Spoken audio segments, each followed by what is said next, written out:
Hello বন্ধুরা, ভালো আছেন? দেখেন আজকে দেশি মুরগি রান্না করব।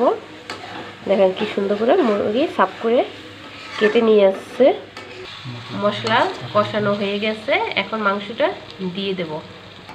দেখেন মাংসটা দিয়ে দিয়েছি, এখন ভালোভাবে কষিয়ে নেব।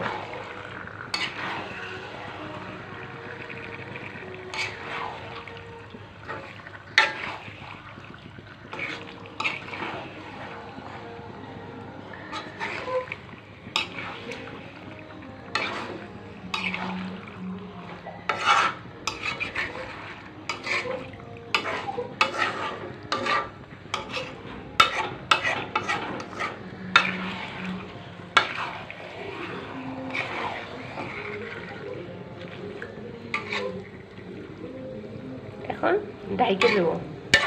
দেখেন বন্ধুরা কষানো হয়ে গেছে, পর জল দিয়ে দিয়েছে। এখানে বন্ধুরা মাংস হয়ে গেছে প্রায়।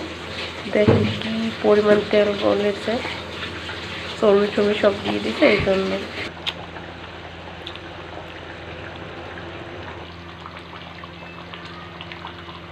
দেখেন বন্ধুরা মাংস হয়ে গেছে, লাস্টে জিরার গুঁড়ি দিয়ে নামাই ফেলাবো। আর গরম মশলার গুঁড়ি দিলাম, গরম মশলা গুঁড়ি। দেখেন বন্ধুরা রান্না হয়ে গেছে, এখন নামিয়ে নেব। দেখেন বন্ধু নামিয়ে ফেলেছি।